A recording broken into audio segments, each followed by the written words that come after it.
Hey everybody, welcome back. Well, I'm out here again this weekend with my dad, Gwynn1947, and we're actually getting him started on his Bushclass USA certification. So I thought I'd come out, help him out, and freshen up on some of my skills too. So we thought we'd bring the cameras along and just let you guys see what's going on. So we're going to do a little hiking and practicing on his bush classes. So stay tuned and we'll see you guys in a little bit. Just to show you the gear I'm carrying today, this is the Spec Ops Recon Ruck Ultra. It's a little bit smaller than the medium Alice pack, built pretty much the same. I've got my cold steel Hawk on the side there. Got the cold steel kukri that my fiance got me, strapped to the top of the outer pockets. Got the Maxpedition individual first aid kit attached to the top flap of the ruck. There's my Bushcraft USA patch and the Bushclass tab over it.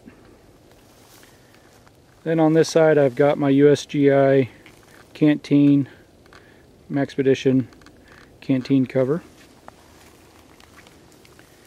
And the frame I've got on this, I thought it was a Vietnam era frame. It was a little bit different than the regular Alice pack frames, but I've actually been told that this is a M1968 mini ruck frame, but I was able to modify it a little bit to make my Recon ruck fit on there, but it's just shaped a little bit differently than your normal Alice pack. And I've got my Purcell trench grill attached to the bottom down there. You can see on the frame I've got a little bit more room down there. I can attach a backpack, a sleep pad, whatever I need to. But today for the day hike, didn't really want to put anything down there. So that's what I'm carrying today. One of the things I'm doing out here today while Dad's collecting up firewood to do his twig fire lesson is I'm actually looking for fat wood. Going around to some of these downed ponderosa pine trees and kicking up the stumps and looking for some fat wood. It's a really good thing to carry with you. You know, you can shave it up and it lights on fire really quick because it's saturated with all that pine resin. So that's one of the things I'm doing out here today while Dad's doing his lessons, is just looking for some of that fat wood. So we'll see if we can find some. When you're out looking for fat wood, one of the things you want to look for in these fallen trees is the reddish tint that you see there in the wood, and that's where your pine resin has settled and embedded itself in the wood. And so you get a really strong pitch or pine smell coming from it. And so we're going to go ahead and chop into this thing a little more and go ahead and harvest some of this fat wood.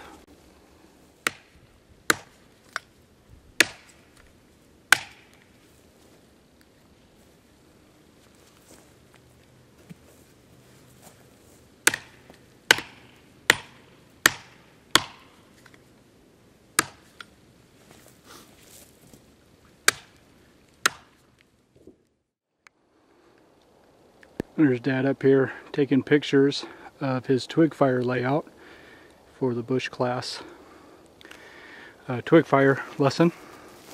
So he's getting everything ready to get that fire going.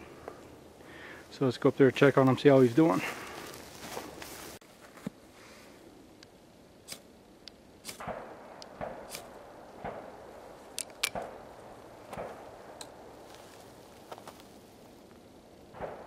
Fire going there, it's picking up. Shavings on it, they'll burn real good. Some more shavings. We'll start with our pencil size sticks, or pencil lead size sticks. Everything's pretty wet out here today. You can see the snow on the ground. It snowed and then melted, and we've had an ice fog for the last several days, so trying to find anything dry around here is going to be a challenge for a while. Well, you guys just saw Dad get his fire going for the twig fire using his Gerber Bear Grylls survival knife. We decided, you know, the fire's going, now's a good time to have lunch, so I'm just heading out, picking up a little bit more firewood, and we're going to go ahead and have some lunch and do his cooking bannock over a fire lesson. So I'm just going to go grab some more firewood here real quick.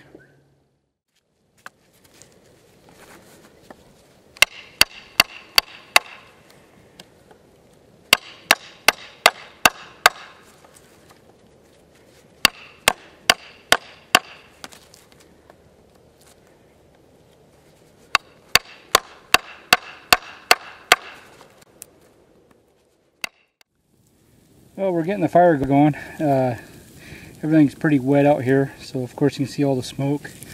But we're just piling on right now, trying to get ourselves a good base of coals to cook our lunch, cook some bannock, and enjoy some hot tea too. So I'm going to let this flare up for a little bit and get our coals going. Last time I made bannock, I had it on my little backpacker grill. And this time I decided to roll it out like a Play-Doh snake and wrap it around a stick to slow cook it over the fire. And Dad will be doing the same for his Bushclass lesson. And of course we've got our canteen cups heating up for some tea. Well, looks like my bannock on a stick is done.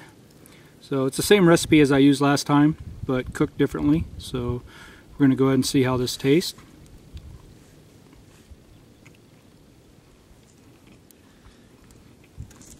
Well, it tastes like bannock, but a little woodier taste to it. I think it's just because of the wet wood that we're cooking over.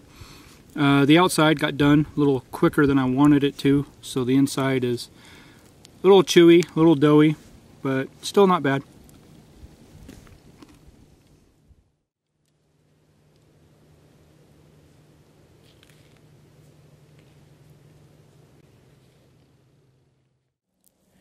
Well, Dad and I are starting to pack up. We're going to go hike up the stream bed a little ways. But while we let our fire die down, I decided to throw a tin in the coals, and it's got a bunch of cotton inside there. I'm going to make myself some char cloth. So while this is dying down, I'm going to let it char up that cloth so I can start practicing using some flint and steel to start my fires. So we'll see how it goes. One of the things while you're making char cloth is you want to watch the smoke coming out of the small hole on the top of my tin there. And they say when the hole stops smoking, then your char cloth is ready to go. So we're just watching the smoke. It's starting to die down a little bit, so I'm going to pull it off here in a sec and see how it looks. Alright, so we got the tin out of the coals. We're going to go ahead and open it up and see how our char cloth looks. As you can see, nice and black and charred. This cotton was actually white cotton when we started, so that's exactly what we wanted, and that should be able to take an ember or a spark from flint and steel real easily. So we're going to go ahead and let this cool off and get going on our hike.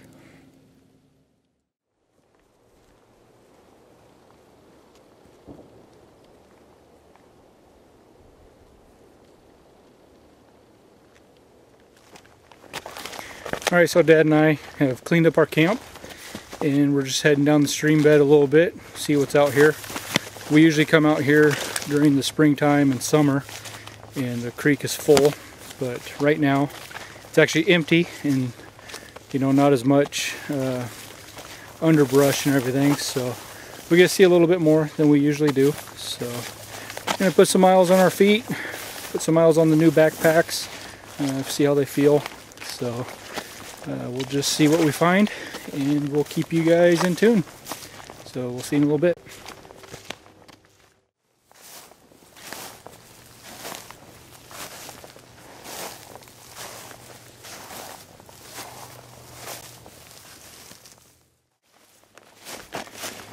One of the things you guys have probably noticed a lot of lately is that I've been talking a lot about bushcraft and campcraft and stuff like that. And, you know, a lot of my original videos went towards survival and tactical and everything. Well, I just wanted to let you guys know that, you know, I'm not getting away from the survival. I just think that bushcraft is a really good skill set to have, even when it comes to your survival skills. I think they kind of both go hand in hand. You know, with the bushcraft, you're learning how to make fires, build shelters, doing more with less, basically. And I think that's just a good skill to have when it comes to being in a survival situation.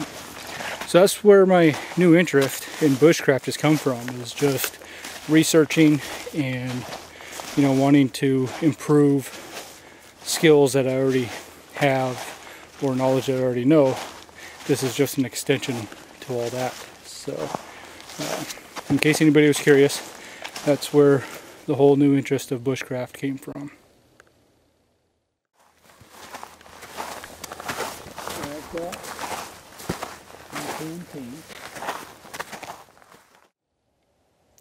Well folks, we're almost back to the Jeep, so we're going to start packing up and heading home.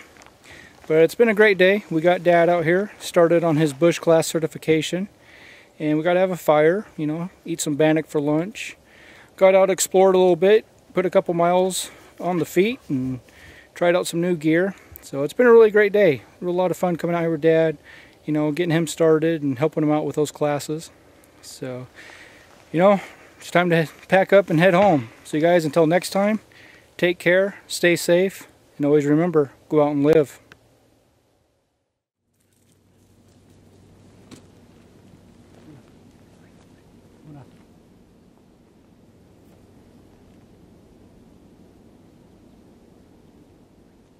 Una.